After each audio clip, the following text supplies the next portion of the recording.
There was a small, peaceful village. At the edge of the village lay a beautiful little pond, so clear that even the fish seemed to admire themselves as they swam, as if looking into a mirror. Near that pond lived many herons, simple, calm, hard-working birds. But among them lived one special heron. Not special because he was wiser, but special because he was the Fussy Heron.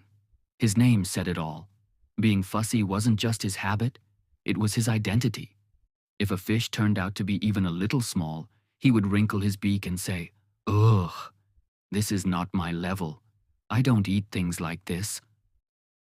And then he would turn his neck away, as if the fish had personally insulted him. If the water felt slightly cold, he would immediately fly off and sit somewhere else. If the sunlight became a little too strong, he would spread his wings over his head and stand there as if to say, "Why is the sun shining without my permission?" The other birds often tried to advise him. "Brother Heron, learn to be happy with whatever you get. If your stomach is full, that itself is enough." But the Fussy Heron would puff out his chest, flap his wings proudly, and reply, "Compromise is not in my nature. I only want the best."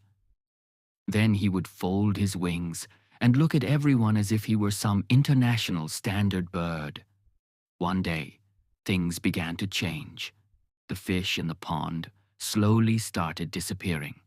The other birds were sensible. They all decided together to share whatever little fish they could find. Someone ate a very small fish. Someone ate an even smaller one.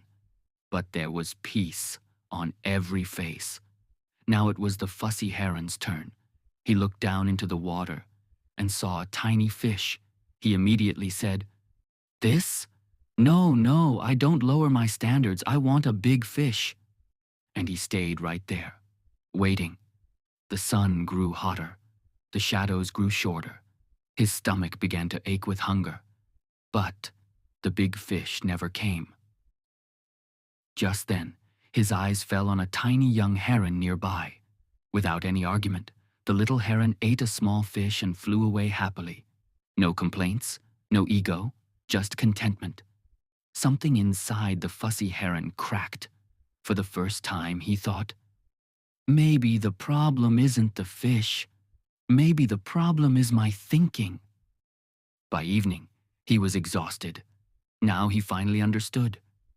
Pride does not fill an empty stomach. At last, quietly, he picked up a small fish from the pond and ate it. The fish was small, but that day, it tasted like the most delicious fish of his life. The next morning, everyone at the pond noticed. The Fussy Heron was no longer being fussy. Whatever he received, he accepted with a smile. Small or big, he valued it. Moral. The one who is fussy about everything often ends up empty-handed.